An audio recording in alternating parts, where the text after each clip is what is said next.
Urdu film Prince 1978 में release हुई ये एक सुपरहिट फिल्म थी। इस फिल्म के अदाकारों में नदीम, बाबिरा शरीफ, आसिया, नवीन ताजिक, आसिफ रजा मीर, खालिद सैलम मोटा, तमन्ना, लहरी, सापी, नीर सुल्ताना, मुनव्वर सईद वगैरह शामिल थे। फिल्म प्रिंस ने अपने दौर में अच्छा खासा बिजनेस किया। फिल्म के हर अदाकार ने अपनी जगह पर जमकर अदाकारी का मुजाहिरा किया। फिल्म के इब्तिदा में नदीम एक खलनडरा नौजवान की शक्ल में नजर आए। आगे जाकर फिल्म में नीर सुल्ताना नदीम और नवीन ताजिक की मां के रूप में नजर आती हैं। साकी उनके नौकर होते ही ये एक खुशहाल फैमिली होती है। नाश्ता नहीं करोगे क्या? जी नहीं। कहीं बाबा जी। वो नवीन ताजिक से नाश्ता करने का कहती है लेकिन वो मना कर देती है। नवीन ताजिक वहां से उठकर अपने भाई नदीम, जिसका नाम फिल्म में आसिफ होता है, उसके पास जाता है।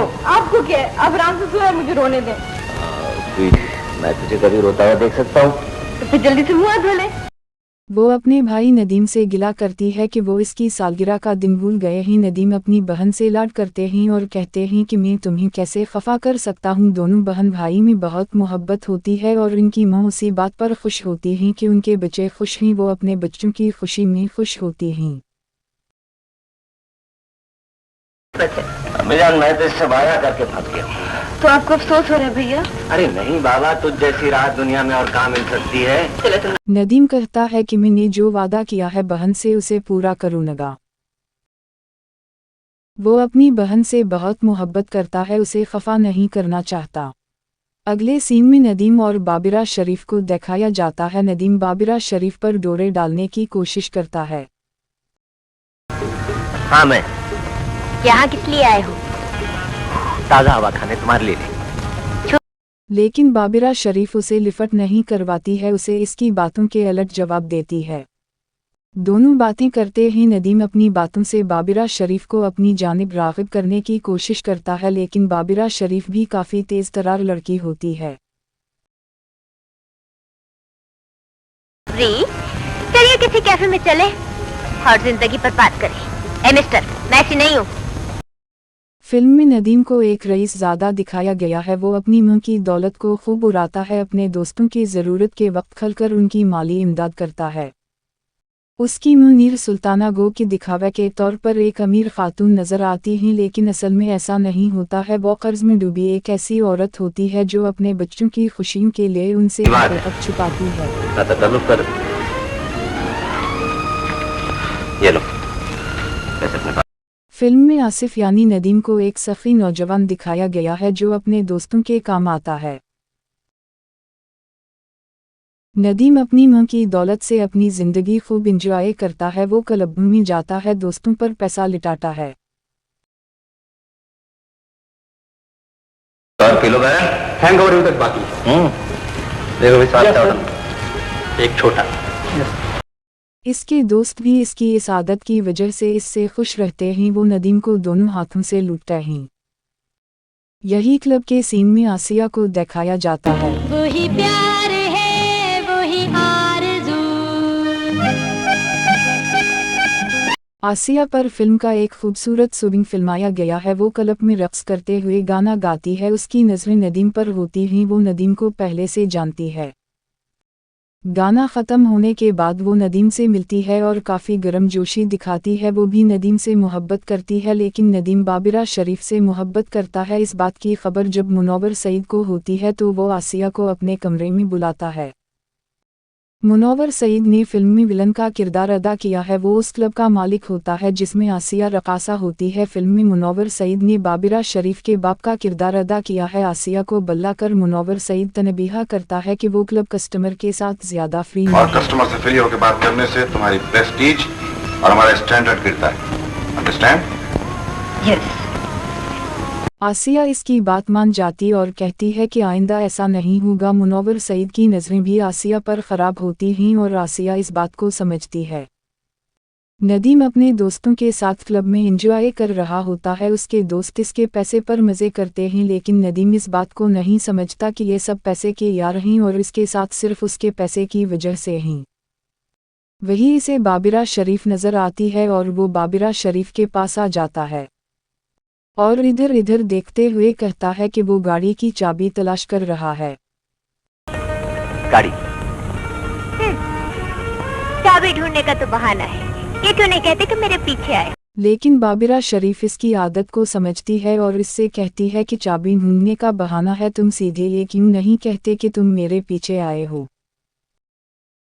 अगले सीन में खालिद सैलम मोटे को दिखाया जाता है, वो अपने घर में अपनी शादी की सालगिरह मना रहा होता है। शादी की सालगिरह में वो नदीम को भी बुलवाता है क्योंकि नदीम इसका दोस्त होता है। वही बाबिरा शरीफ भी सालगिरह में इंजॉय होती है।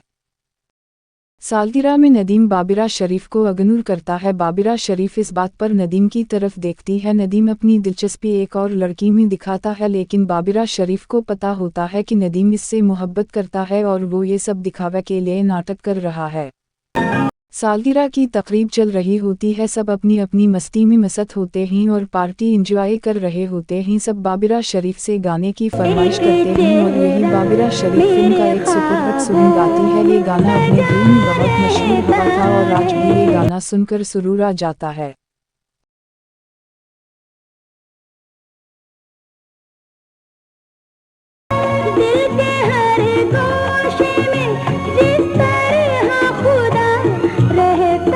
और यही से नदीम और बाबिरा शरीफ की मोहब्बत का आगाज होता है। दोनों मोहब्बत का इकरार करते हैं।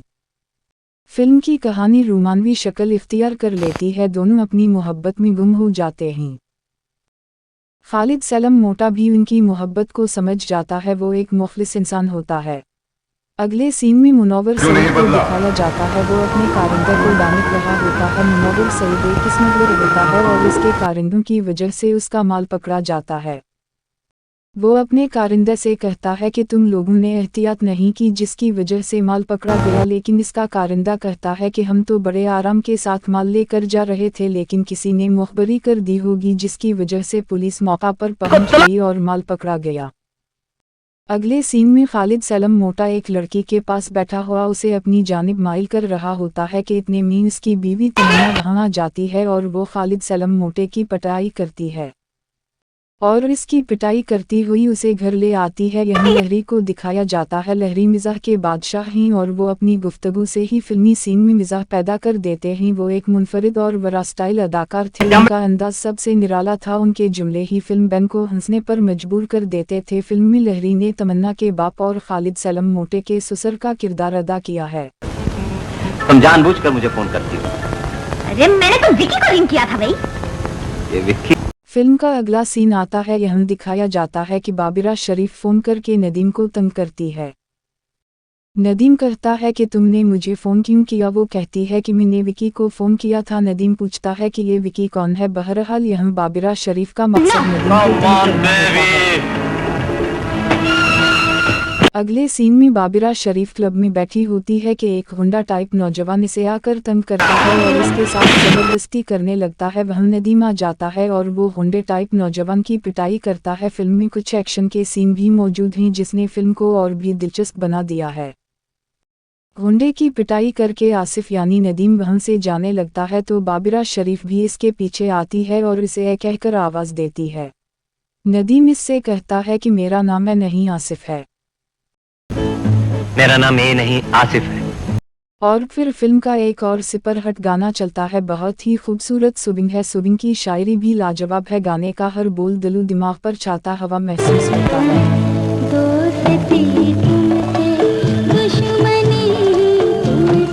ये गाना अपने दौर में बहुत मशहूर हुआ था और आज भी ये गाना बड़े शौक से सुना जाता है। इसके बाद फिल्म का सीन बदलता है। आसिफ रज़ा मीर को दिखाया जाता है। आसिफ रज़ा मीर नदीम की बहन नवीन ताजिक के साथ कॉलेज में पढ़ता है और नवीन ताजिक से मोहब्बत करता है। नवीन ताजिक भी आसिफ रज़ा मीर से मोहब्बत करती है। वो दोनों एक दूसरे से बातें करते हैं। आसिफ रज़ा मीर इससे कहता है कि वो आजकल कम क्यों नज़र आ रही है। नवीन ताजिक कहती है कि इसके साथ कुछ मसाइल हैं और अब भी उसे घर जाना है, लिहाजा वो जा रही है, इससे बाद में मुलाकात करेगी और नवीन ताजिक वहाँ से चली जाती है। वो अपने घर आ जाती है। यहाँ उसकी माँ और भाई नदीम इसका इंतज़ार कर रहे होते हैं। से जुदा एक पल हो मेरी जिंदगी। नवीन ताजिक की सालगिरह होती है। नदीम अपनी बहन की सालगिरह में बहुत ही खूबसूरत सा गाना गाता है। ये गाना भी फिल्म का सुपरहिट गाना है। गाने की शायरी भी खूब है। नवीन ताजिक अपने भाई नदीम के साथ खुशियों मीना रही होती है। वही नीर सुल्ताना का मुलाजिम साकी इससे बात कर रहा होता है कि हालात ख़राब से ख़राब होते जा रहे हैं। अदालत में केस चल रहा है और किसी वक्त भी हमसे ये बंगला भी छीन लिया जाएगा, इसलिए अपने बच्चों के अखराजात पर कंट्रोल करें ताकि आगे के मसाइल से बचा जा सके। जब उनके सामने मुकदमे का नाम लिया, तुमने देखा नहीं हमारे बच्चे कितने खुश हैं। लेकिन नीर सुल्ताना कहती है कि मेरे बच्चों को मुकदमे के बारे में कुछ नहीं बताना, क्योंकि वो बहुत खुश हैं और उनकी खुशी में ही मेरी खुशी है। मैं हर हाल में अपने बच्चों को खुश देखना चाहती हूँ। लेकिन साकी से ये सब बर्दाश्त नहीं होता है। वो अपनी मालिकन को दिख में नहीं देख सकता है, लिहाजा वो नदीम को सब कुछ बता देता है। नीर सुल्ताना को अदालत में दिखाया जाता है। मुकदमा चल रहा होता है, वकील केस लड़ रहा होता है, लेकिन नीर सुल्ताना केस हार जाती है और इसकी तमाम जायदाद जब्त कर ली जाती है।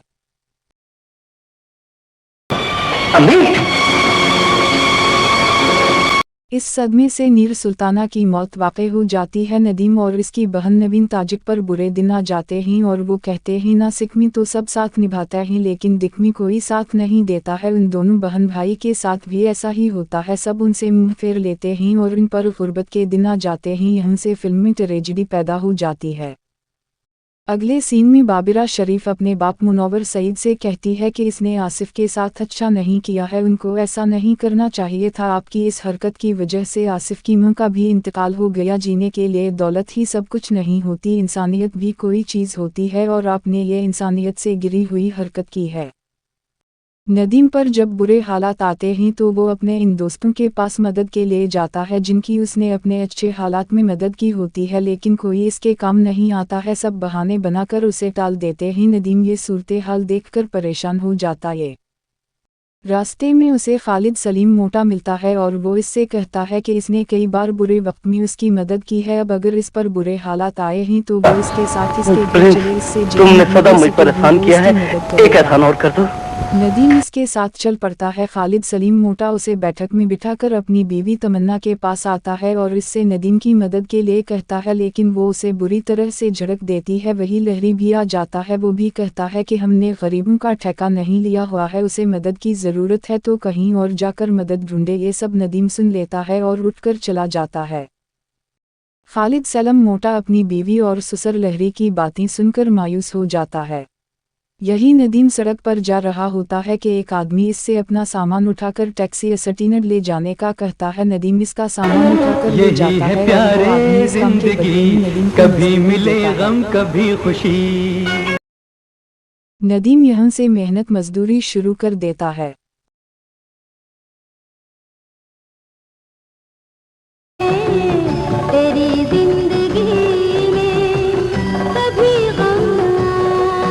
नवीन ताजिक भी अपने भाई को मेहनत मजदूरी करते देखती है तो उसे दुख होता है।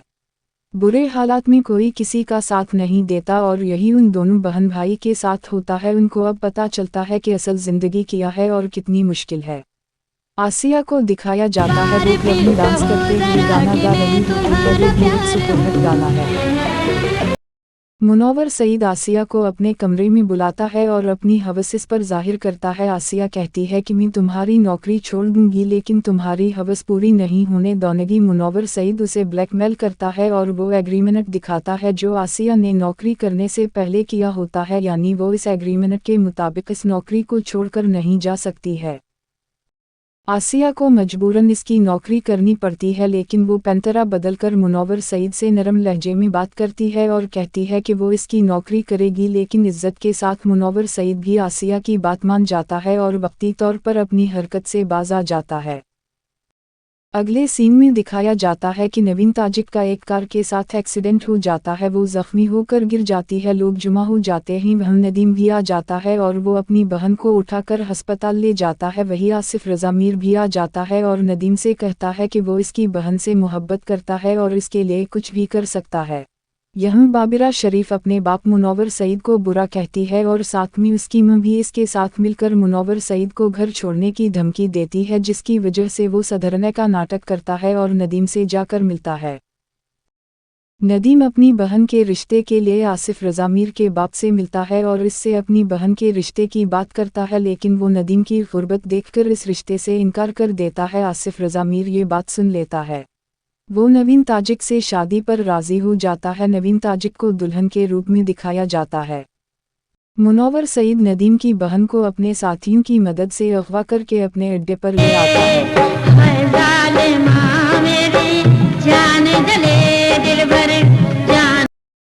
इसके अड्डे पर आसिया भी मौजूद होती है। इस पर एक गाना फिल्माया जाता है। मुनव्वर सईद का एक साथी नदीम की बहन की इज्जत लूटने की कोशिश करता है। वहाँ नदीम पहुँच जाता है और मुनव्वर सईद के साथियों की वो पिटाई करता है।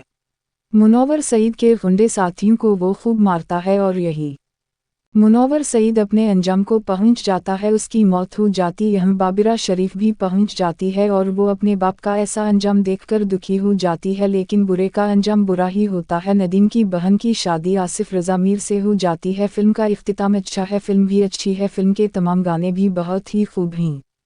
अगर आपको ये वीडियो पसंद आई है तो मेरे चैनल इब्तिसाम अली को सब्सक्राइब करें, वीडियो को लाइक करें और कमेंट के ज़रिए अपने ख्यालात का इजहार करें। शुक्रिया। सलामत रहें, खुश रहें।